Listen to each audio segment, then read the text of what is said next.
물은 한 방울도 없었다. 이 보안소를 점령하기 전에 부상자들은 이 판국의 포로들 따위는 문제가 아니었다. 그가 생각하는 것은 오직 자기 편뿐이었다. 부상자들은 새까맣게 타서 죄가 될 것이다. 어서 나가야 한다. 우선 냉정히 생각해야 한다. 몸이 떨리긴 했으나 도망쳐야겠다는 생각에 사로잡힌 그의 머리는 그래도 명민함을 잃지 않았다. 왼쪽으로 가야 한다. 거기 현관이 있으니 몸을 숨길 수 있다. 그는 오른손으로 문을 열고 왼손을 들어 아군에게 조용히 있으라는 신용을 했다. 2층에 있는 적들은 그를 볼 수 없었다. 다만 아군의 동정을 보고 보안대들은 아래층의 동정을 알 수 있을 뿐이었다. 그는 자기 편의 모든 시선이 이 활짝 열린 문으로 복도의 어두운 배경 속으로 떠오른 자기 그림자로 푸른 작업복을 입은 땅딸마간 자기 그림자로 일제히 쏠리고 있음을 느꼈다. 그는 왼쪽으로 빠져나가기 시작했다. 등을 담벼락에 찰싹 붙이고 두 팔을 열 십자로 벌린 채 오른손에 권총을 들고 왼편으로 옮겨가기 시작했다. 한 발짝씩 나아가면서 머리 위에 창문을 살폈다. 그중 한 창문은 차일처럼 된 철판으로 가려져 있었다. 그래서 봉기군이 아무리 창문에다 대고 사격을 해도 소용이 없었다. 그 안에서는 수류탄을 연방 그 철판 위로 던지고 있었다.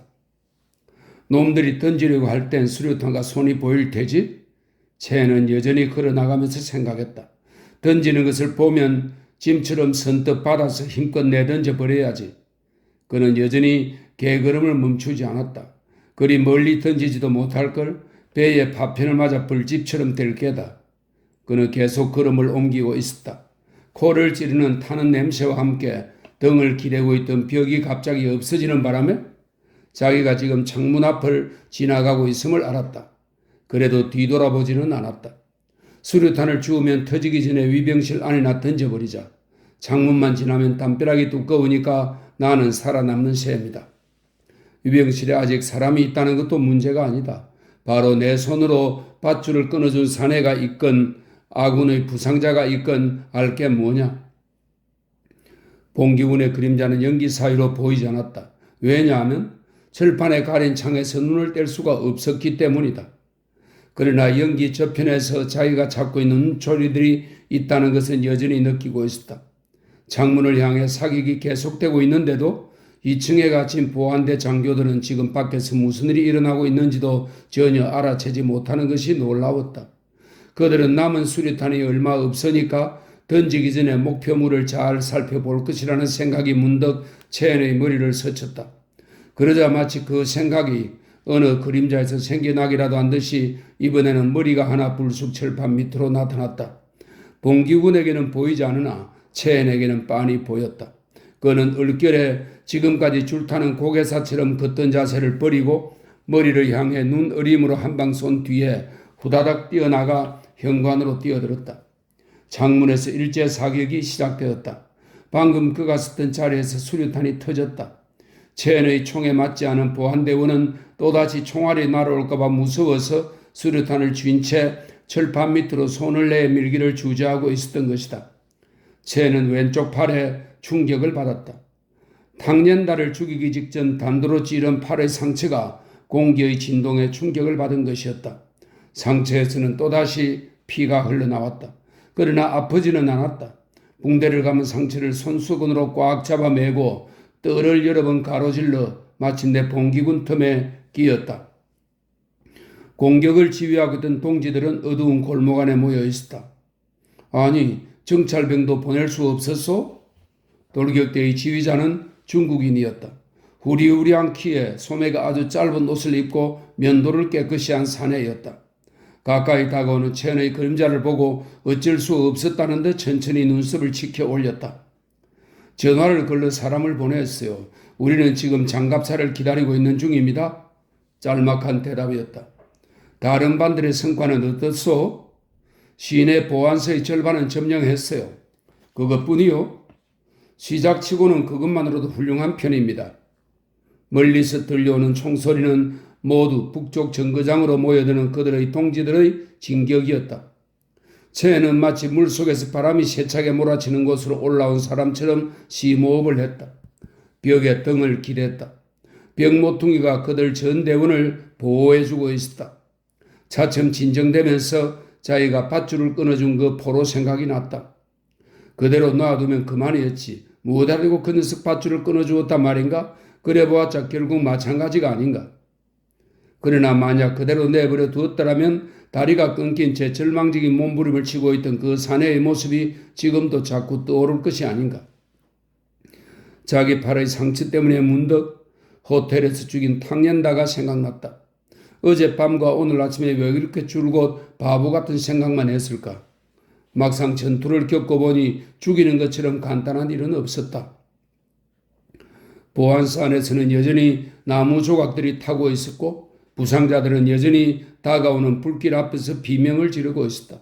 이렇게 쉴 새 없이 되풀이되는 울부짖음이 낮은 지붕 및 골목길 안에 처절하게 울려오고 있었다. 총소리며 사이렌 소리 등 전쟁의 온갖 소음이 음산한 대기 속에 멀리 사라져감으로 해서 그 비명이 유난히 가깝게 들리는 것이었다. 멀리서 철판이 덜컹거리는 소리가 차츰 가까워지면서 부상자들의 울부짖는 소리를 덮어버렸다. 화물차가 타고 오고 있었다.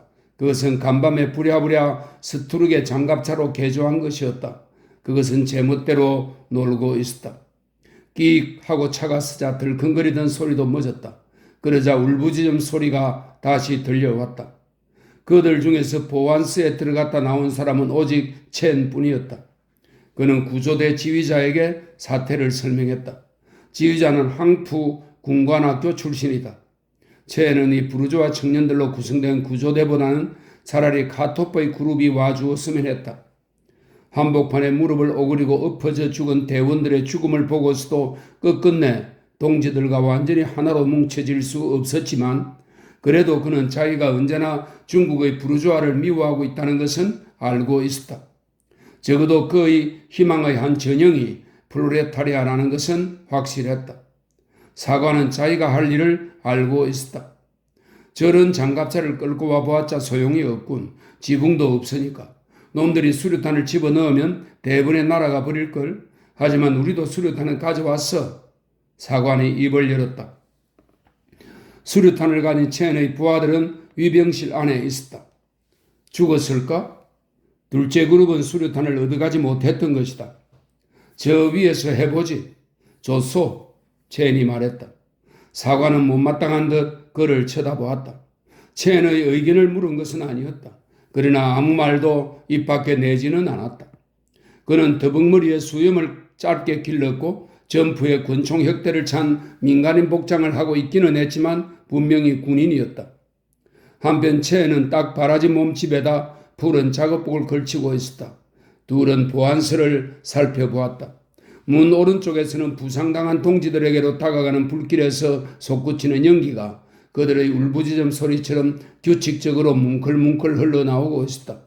너무도 쉴 새 없이 울부짖고 있기 때문에 고통스러운 울림만 없으면 흡사 애들의 울음소리와 같았으리라. 왼쪽에는 아무 이상도 없었다. 2층 창문은 온통 연기로 덮여 있었다. 때때로 한 침략자가 창문을 향해 총질을 했다. 그때마다 파편 조각들이 튀었다. 포도 위에는 벽토며 파편이며 나무 조각들이 쌓이면서 먼지가 뿌옇게 피어올랐다. 흐린 날씨였지만 산산이 부서진 유리 조각이 그 속에서 반짝거리고 있었다. 보안서에서는 봉기군이 숨은 곳에서 밖으로 나올 때만 사격을 하고 있었다. 다른 반들의 성과는 어떻소? 하고 첸이 다시 물었다. 보안서는 거의 다 점령했소. 본수는 1시 반에 기습작전으로 해치웠고 거기서 우리는 총 100정을 탈취했소. 이젠 정원군을 보내 대항하는 놈들을 무찌를 수도 있지. 당신네들은 우리가 응원한 셋째 번 공격대요. 그런데 놈들에겐 이미 정원군이 올 수 없단 말이야. 벌써 우리 편이 병령, 남쪽 정거장, 병기창을 모조리 포위해버렸으니까. 그렇지만 우선 여길 해치워야지. 공격을 하려면 될수록 더 많은 병력이 필요하니까. 그리고 아직 장갑열차가 남아있어. 200여 개의 공격대가 지금 시내에서 자기들과 똑같은 행동을 하고 있다는 생각을 하니 첸은 흥분과 동시에 마음이 어수선해졌다. 부드러운 바람길에 실려 도시의 사방에서 총소리가 들려오는데도 불구하고 눈앞의 처참한 광경을 보니 어쩐지 여기서만 행동이 취해지고 있는 듯한 생각이 들었다. 한 사내가 화물차에서 자전거를 꺼내더니 휙 떠나버렸다. 그 사내가 막 자전거에 오르는 순간에야 채는 그를 알아보았다. 유력한 선동자로 꼽히는 마라는 사내였다. 그는 군사위원회에 상황을 보고하러 가는 것이었다.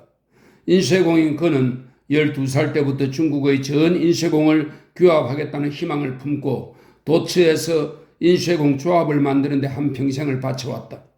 체포령이 내려졌고 사형 은도를 받았다가 탈옥해 여전히 조직운동을 하고 있었다. 환승이 터졌다. 첸과 동시에 동지들도 그의 모습을 보고 그에게 갈채를 보냈다. 첸은 환승을 보내는 그들을 바라보았다. 그들이 싸워서 얻으려는 세계도 그들의 적의 세계나 다름없이 첸을 받아들이지는 않을 것이다. 그들에게 접수되어 푸른 작업복으로 온통 뒤덮인 미래의 공장에서 대체 내가 어떤 일을 할 수 있겠는가? 사관은 대원들에게 수류탄을 나누어 주었다. 그것을 받은 10명의 대원은 지붕을 따라 보안서 지붕에 자리 잡기 위해 올라갔다. 그들은 보안대의 전술을 거꾸로 이용해 지붕에서 창문으로 수류탄을 집어넣으려는 것이었다. 즉, 그 창문들은 거리를 빤히 내려다보고 있었지만 지붕 위는 볼 수 없었다. 철판으로 가려진 창문이란 단 하나뿐이었다. 봉기구는 지붕에서 지붕을 타고 건너갔다. 하늘을 배경으로 우뚝 선 그들의 그림자들은 몹시 가냘펴 보였다.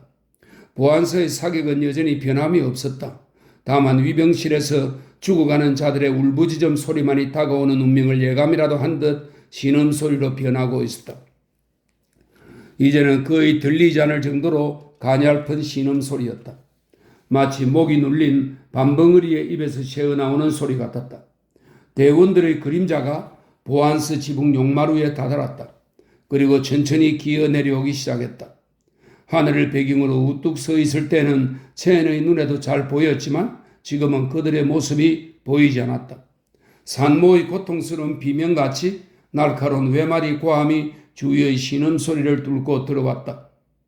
신음소리는 그 고함에 끌린 듯이 또다시 산울림처럼 울려오더니 이었고 뚝 끊어졌다. 여러 가지 소음이 들려오기는 했지만 벼랑간 신음소리가 멎자 호련 불길한 침묵이 내리덮는 듯 했다. 벌써 불길이 부상자들을 삼켜버린 것일까? 첸과 사관은 서로 얼굴을 마주보았다. 좀 더 잘 들어보려고 눈을 감았다. 둘은 다시 눈을 뜨고 서로 말없이 마주 보았다. 지붕 위에 오른 대원들 중에 한 명이 지붕 처마 끝 니스치를 한 장식물에 매달려 한 손을 번쩍 들어 바로 밑에 있는 창문으로 수류탄을 던졌다. 너무 낮았다. 그것은 보도 위에서 폭발했다.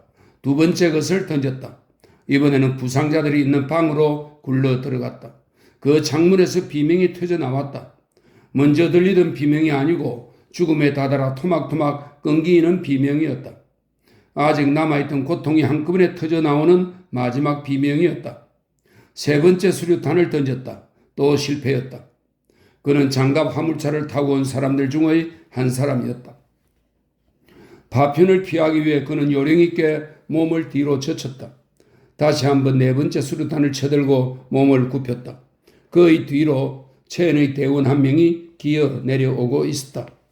수류탄을 던지려고 몸을 굽히지도 않았는데 벼랑간 커다란 공에 다리가 걸려 체액이라도 한 듯이 떼구르르 굴러떨어졌다. 다음 순간 요란한 폭음이 보도 위에서 터졌다. 자욱한 연기 사이로 담벼락 위에 넓이 1m가량의 핏자국이 드러났다. 연기가 그쳤다. 담벼락은 살점과 피로 얼룩져 있었다. 두 번째 사내가 미끄러지면서 처음 사내를 떼밀어 같이 떨어진 것이었다. 둘 다 안전핀을 뽑아두었던 자기네 수류탄 위에 떨어지고 말았다.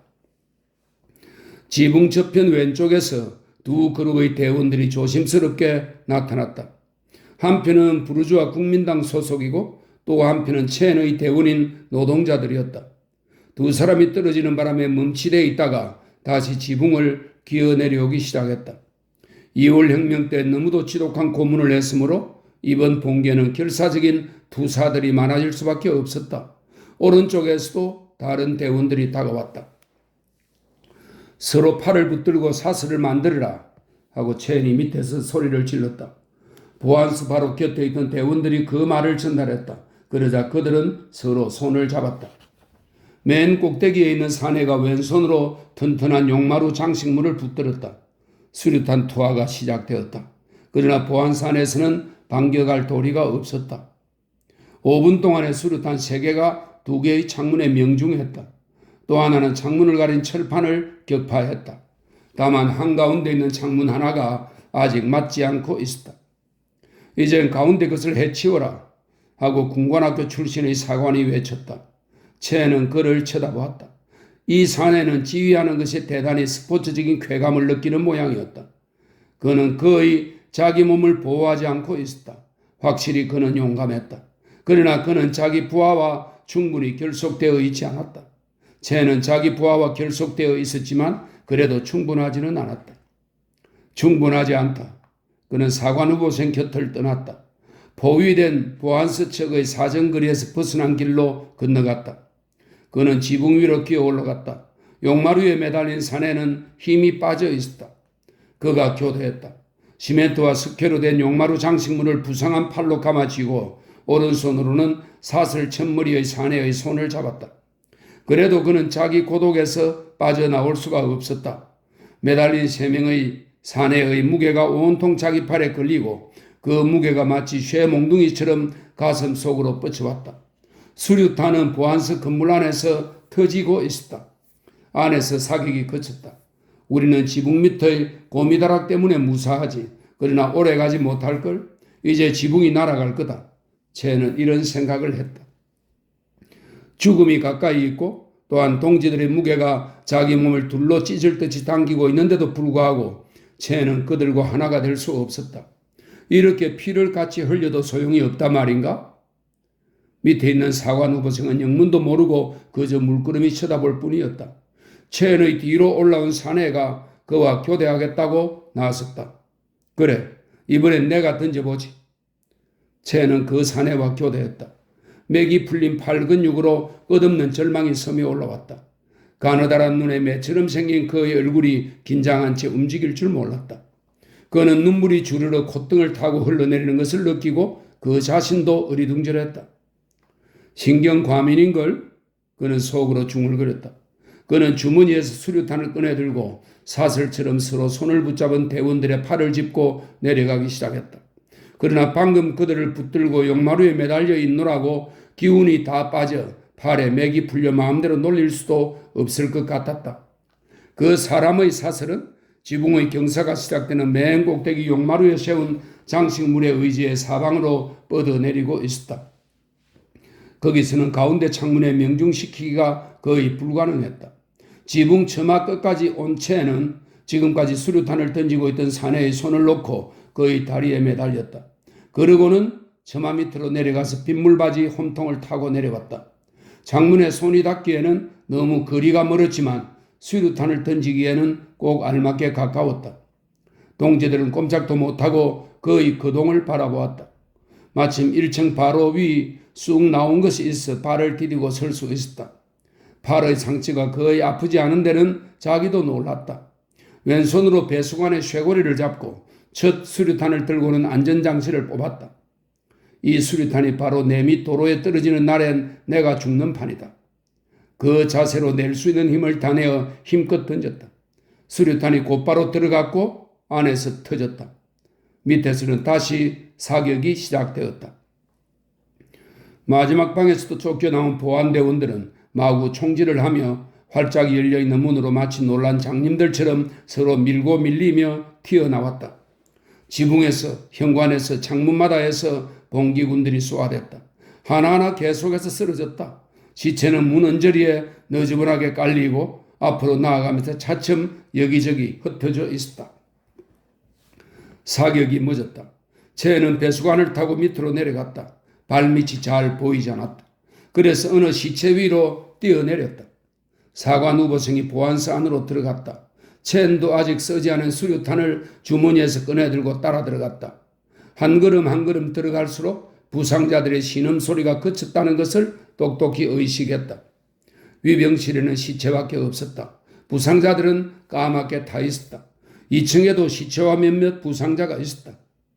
자, 그럼 이번에는 남쪽 정거장이다. 총은 몽땅 가지고 가자. 다른 공격대에 필요할 테니까. 사관이 말했다. 무기는 화물차에 옮겨 실었다. 짐 싣기를 끝내자 대원들이 올라탔다. 꽉 끼어 선 사람, 운전대 지붕 위에 올라탄 사람, 운전대 양쪽 발판에 딛고 매달린 사람, 차 뒤 꽁무니에 매달린 사람 등 가지각색이었다. 차를 타지 못한 사람은 골목길을 달려오고 있었다. 쥐 죽은 듯 고요한 거리의 담벼락 한가운데 남은 커다란 핏자국은 영문 모를 수수께끼처럼 보였다. 사람을 가득 실은 트럭은 요란한 양철 소리를 내며 거리 모퉁이를 돌아 남쪽 정거장과 병영 쪽을 향해 자취를 감추었다. 화물차는 곧 멈추어야만 했다. 죽은 말 4마리와 무기를 빼앗긴 시체 셋이 길을 가로막고 있었기 때문이다. 그들은 첸이 새벽에 보았던 기마 대원들이었다. 어느 장갑차가 때마침 와서 해치운 것이다. 땅바닥에는 산산이 부서진 유리가 널려 있었다. 그곳에는 모필처럼 수염을 뾰족하게 기른 늙은 중국인 한 명이 신음하고 있을 뿐이었다. 첸이 가까이 다가서자 그는 또렷한 목소리로 말했다. 정말 악독하고 잔인한 짓이오. 글쎄 넷씩이나 넷이나 셋뿐이지 않소? 첸이 받았다. 넷이죠. 불쌍한 것들. 첸은 다시 둘러봤다. 무겁게 내려앉은 하늘 아래 역시 죽은 듯이 보이는 집들 사이로 시체는 셋밖에 보이지 않았다. 하나는 내동댕이 친 것처럼 옆으로 쓰러져 있고 둘은 배를 깔고 엎드려 있었다. 저 말들 얘기요. 하고 노인은 멸시와 공포가 뒤섞인 표정으로 말했다. 첸이 권총을 쥐고 있었기 때문이다. 난 사람을 말하고 있었소. 어떤 말이 당신 거요? 아마 이 말들은 오늘 아침에 징발된 것일 게다. 아니요, 난 마부입니다. 저것들이 내 말은 썩 잘 듣습니다. 그런데 넷씩이나 죽이다니, 공년이 넷이나. 이때 운전사가 끼어들었다. 공년이라고? 그만둬, 시간 낭비야.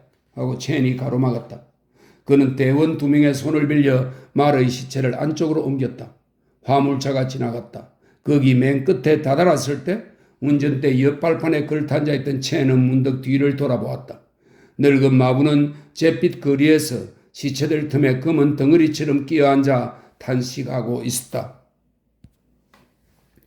오후 5시 남쪽 정거장 함락 페라는 전화를 걸었다.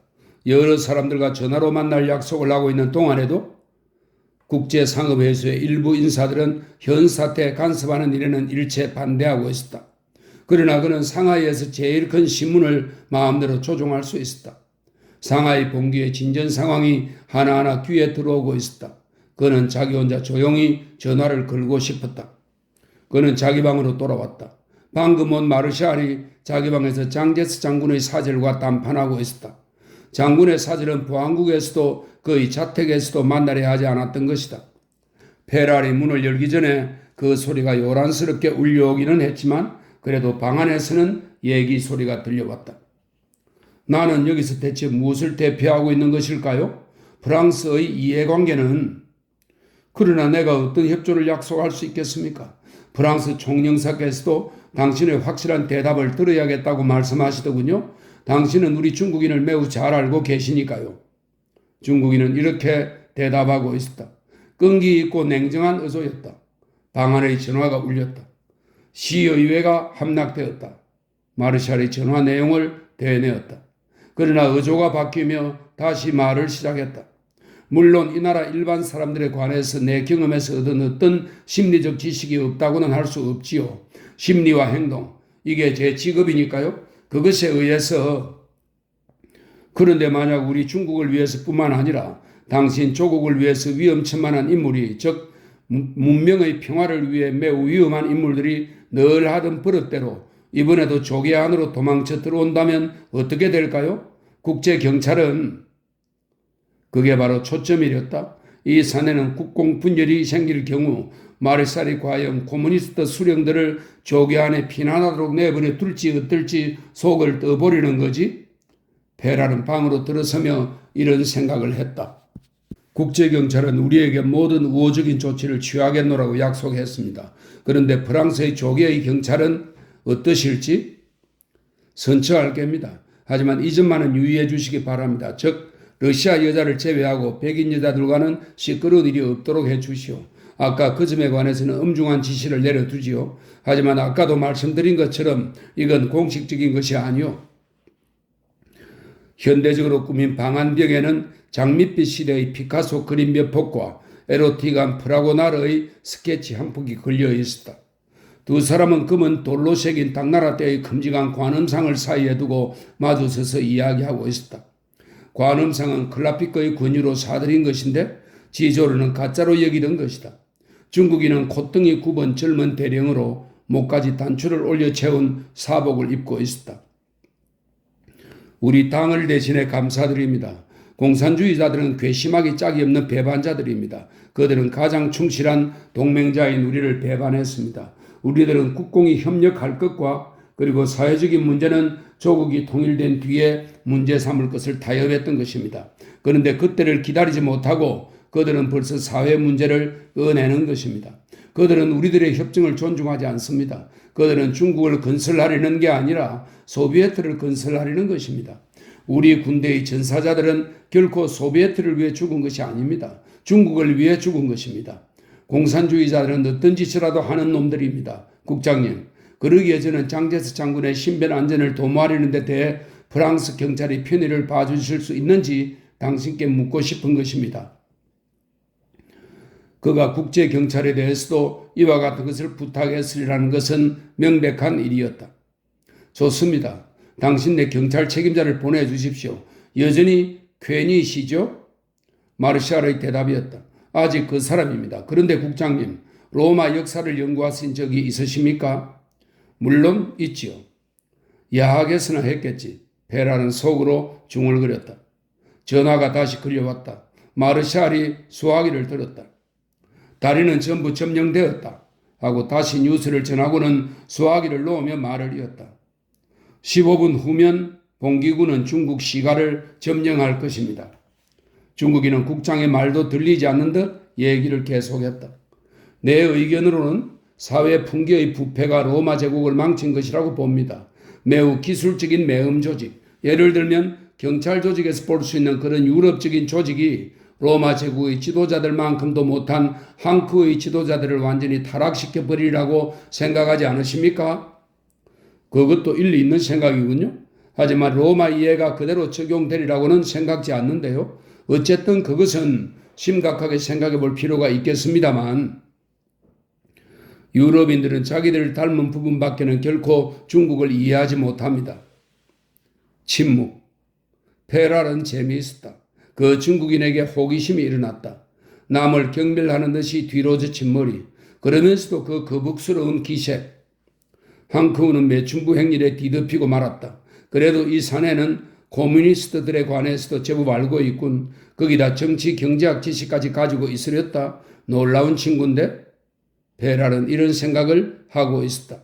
사실 소비에트가 이 거리에 조직되어 가고 있을지도 모른다. 그런데 사내는 로마 제국의 교활한 교훈을 꿈꾸고 있는 것이다. 지조로 영감의 말이 옳아. 중국인이란 언제나 엉뚱한 계략만 궁리하거든. 또 전화가 울렸다. 병령들은 포위 차단되었다. 마르샬이 받아 전했다. 정부의 정원군은 오지 않는 모양이군요. 북정거장은 어때? 베랄이 물었다. 아직은 함락되지 않았습니다. 그럼 상하이 정부가 일선의 군대를 다시 불러들일 수 있지 않을까? 아마 그럴 테죠. 군벌 정부군과 탱크는 난징을 향해 후퇴하고 있습니다. 그것을 이리 보낼지도 모르지요. 장갑 열차도 아직 상당히 싸울 수가 있을 겁니다. 중국인의 대답이었다. 이번에는 마르샬이 말을 받아 이었다. 네, 열차와 정거장 근처에서는 싸울 수 있을 겁니다. 봉기군이 점령한 것은 하나도 남김없이 조직해 나가고 있습니다. 이 상하이 봉기 배후에는 확실히 러시아인 아니면 유럽인의 기초 조직이 있습니다. 군사위원회라는 게 있는데 그것이 모든 것을 지휘하고 있지요. 지금 시내 보안대는 모조리 무장해제를 당했습니다. 적군은 곳곳에 집결장을 가지고 있으며 여기서 전투대가 병력을 공격하기 위해 파견되곤 하지요. 중국인은 조직에 지극히 예민한 감각을 가지고 있죠. 중국인 장교가 입을 열었다. 장제스 장군은 어떤 호위를 받고 있습니까? 장군의 자동차편은 언제나 친위대 차가 붙어 있습니다. 그리고 우린 밀정들을 잠복시켜 두고 있으니까요. 이때 페랄은 이 중국인이 경멸하는 표정으로 고개를 잔뜩 뒤로 젖히는 이유를 비로소 알아챘다. 그러한 태도가 마침내 비위에 거슬리기 시작하던 참이었다. 처음에는 이 중국인이 마르샬의 머리 너머로 벽에 걸린 에로틱한 스케치를 보고 있는 줄 알았다. 그러나 알고 보니 그의 오른쪽 눈에 각막 백반이 있기 때문에 늘 비스듬히 내려다 보아야만 했던 것이다. 그걸로 충분치 못했군. 어떻게 달리 방도를 취해야겠죠. 될수록 빠른 게 좋을 겁니다. 그럼 전 잠깐 다녀올 때가 있어서 먼저 가봐야겠습니다. 상하이 정부를 대행할 집행위원회 선거가 있으니까요. 아마 내가 무슨 일을 맡아보아야 할 것 같습니다. 지사 선거도 있는데 이게 또 무시할 수 없는 문제거리여서 하고 마르샬이 늘어놓았다. 페랄과 중국인 장교만이 뒤에 남았다. 그러면 지금부터 당장이라도 여러분의 우호적인 협력을 기대해도 좋겠습니까? 여전히 머리를 뒤로 젖힌 채 중국인이 말했다. 류티유 씨가 기다리고 있어서 이만 실례합니다. 하고 페랄이 대답했다. 류티유는 상하이 은행가 협회 회장이며 중국 상업회수의 명예회장인데다 여러 가지 조합의 조합장들과 관계를 맺고 있었다. 폭동자들이 이미 점령하기 시작한 중국인 거리에서는 조계에 대한 페랄의 영향력보다 훨씬 큰 영향력을 가지고 있었다. 중국인 장교는 절을 하고 나가버렸다.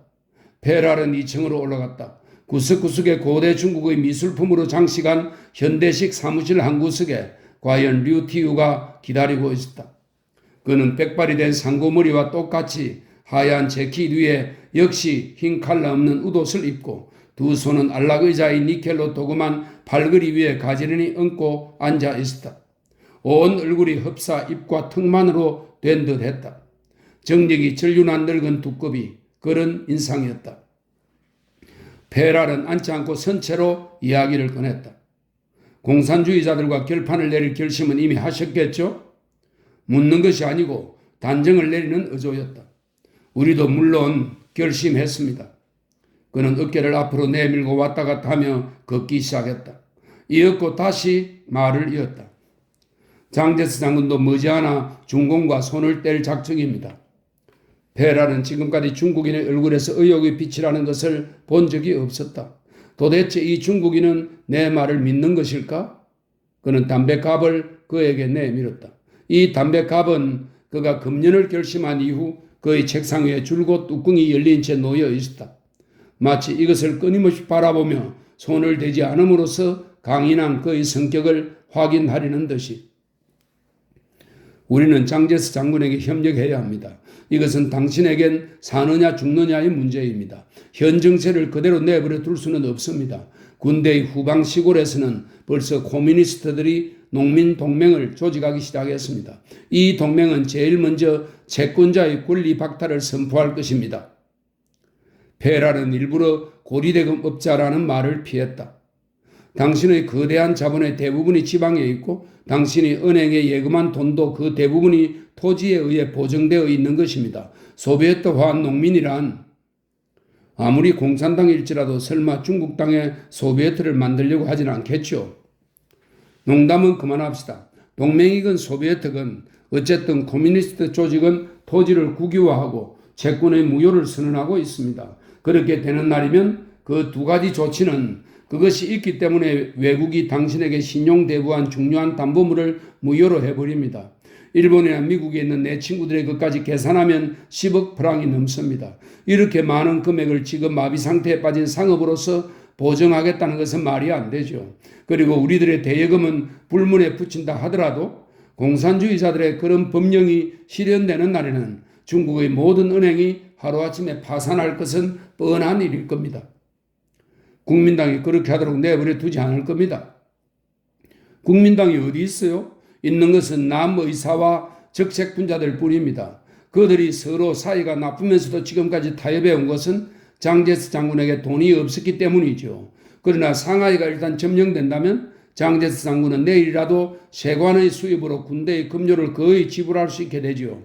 물론 전부는 아닙니다만 그는 우리들에게 기대를 걸고 있는 겁니다. 공산주의자들은 도처에서 토지 몰수를 선전해 왔습니다. 그러고는 지금에 와서 그것을 뒤로 미루려 한다지만 이미 늦었습니다. 농민들은 그들의 연설을 이미 들었습니다. 농민들은 공산당원이 아닙니다. 그러니까 농민들은 자기들 좋을 대로 할 것입니다. 무엇으로도 농민들을 누를 수는 없지요. 힘으로 대하는 수밖에는. 저는 이미 그렇게 영국 총영사에게 말씀드렸지요. 폐라는 상대편의 의조에서 거의 자기의 의조와 같은 것을 느끼자 이만하면 자기의 설득이 성공적이라는 것을 적극적으로 느꼈다.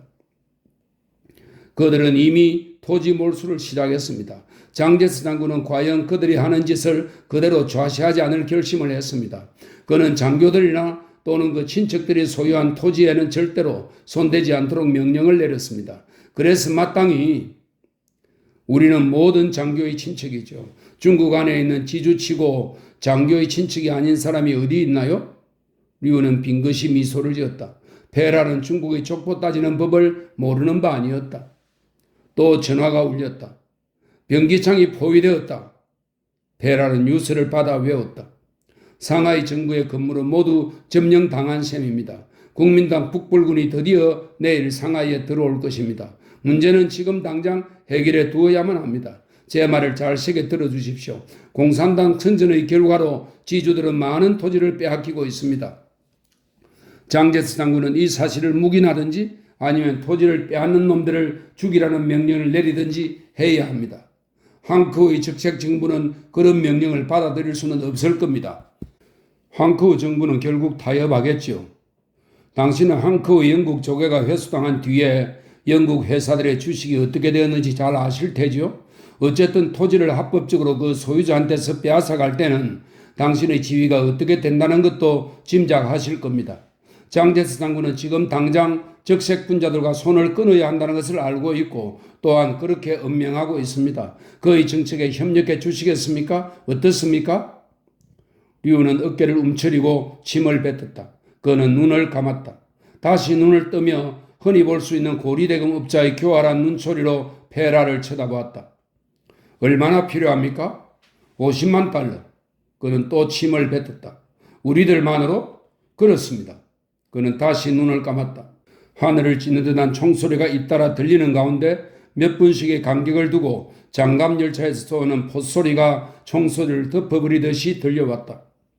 만약 류의 동료들이 결단을 내린다고 해도 그래도 아직 더 싸워야 할 것이다. 만약 그들이 결단을 내리지 못한다면 공산주의는 틀림없이 중국에서 승리하게 될 것이다. 지금 이 순간에 전 세계의 운명이 좌우되는 것이다. 폐라는 흥분과 어쩌면 냉담이 뒤섞인 자부심으로 이런 생각에 잠겼다. 그는 류에게서 시선을 떼지 않았다. 눈을 지그시 감은 모습이 마치 잠든 것처럼 보였다. 그러나 그 늙은이의 손등에서는 퍼렇게 줄기가 선 혈관이 신경처럼 떨리고 있었다. 한 번 더 개인적인 문제와 연결해 설복해야겠군. 베랄은 이런 생각을 했다. 그는 다시 입을 열었다. 장제스 장군은 자기 장교들이 약탈당하는 걸 그대로 묵인할 수는 없지요.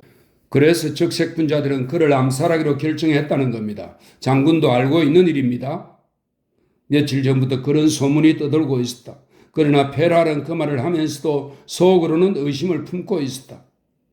우리들에게 얼마나 시간 여유를 줄까요? 류가 물었다. 그리고 곧 한쪽 눈을 감고 다른 한쪽 눈을 떴다. 오른쪽 눈은 교활해 보였고 왼쪽 눈은 좀 수줍은 듯했다. 돈만 받고 약속을 지키지 않는 일은 없으리라는 게 확실합니까? 당신들 돈뿐만 아니라 우리 돈도 들어있습니다.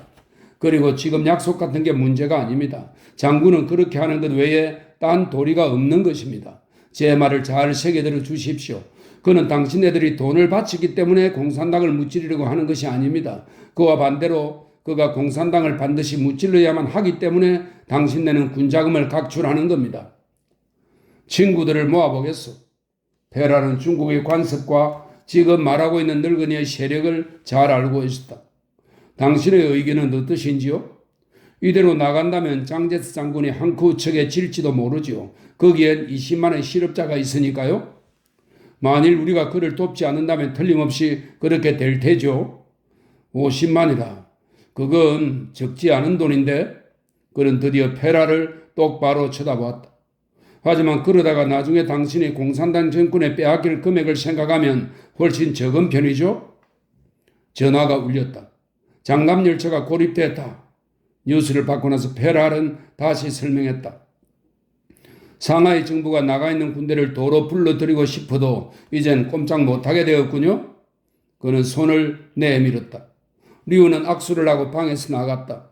조각구름들이 가득 찬 하늘이 내다보이는 넓은 창문에서 페라는 떠나가는 자동차를 바라보았다. 자동차 엔진 소리가 잠시 콩 튀듯 하는 총소리를 지워버리며 멀어져 갔다. 비록 이 싸움에서 이긴다 하더라도 현재 거의 기업 상태로서는 프랑스 정부의 후원을 얻어야 할 것이다. 프랑스 정부는 지금까지도 번번이 거절해왔고 최근에도 중국 산업은행의 원조를 거절한 터이지만 현재의 그는 상하이의 운명을 손아귀에 쥔 몇몇 사람 중에 하나인 것이다. 모든 경제적 세력과 그의 모든 외교단이 그와 똑같은 역할을 하고 있었다. 류는 결국 돈을 각출할 것이다. 장갑열차는 여전히 포를 쏘고 있었다. 그렇다. 그는 난생 처음으로 하나의 조직과 대항하고 있는 것이다. 그는 그 조직을 지도하고 있는 자들을 알고 싶었다. 또한 그들을 쏘아 죽이고도 싶었다. 전쟁이 한창인 저녁거리는 어둠 속으로 차츰 잠겨가고 있었다. 길거리에는 등불들이 여기저기 켜지고 눈에 보이지 않는 강과 정과 다름없이 이 도시에 남아있는 얼마 안 되는 생명을 자기 쪽으로 불러들이고 있었다. 바로 그 강이 항크 위에서 흘러오고 있었다. 류의 말이 옳았다. 페랄도 그것을 모르는 바 아니었다. 위험은 바로 항크 위에 있는 것이다. 거기서 적군이 형성되고 있는 것이다. 거기서 적색분자들이 지배하고 있는 것이다. 국민당 북벌군이 제설기처럼 북방 군벌들을 밀고 올라가기 시작한 때부터 모든 좌익파는 그 약속의 땅을 꿈꾸고 있었다. 혁명의 모체는 저 재련소나 변기창들이 점령되기도 전에 벌써 그 푸른 빛이 깃들인 그늘 속에 도사리고 있었던 것이다. 마침내 혁명 세력은 그것들을 소나기에 넣고 말았다. 그리고 등불이 차츰 늘어가는 이 짙은 안개 속으로 자취를 감추는 저 비참한 행인들도 모두 강물의 흐름을 따라 내려가고 있었다. 마치 그들도 모조리 항구 위에서 밀려온 사람들이냐. 그들은 위협하는 밤에 쫓기듯 일그러진 얼굴을 하고 강의 흐름을 타고 그에게로 몰려왔다.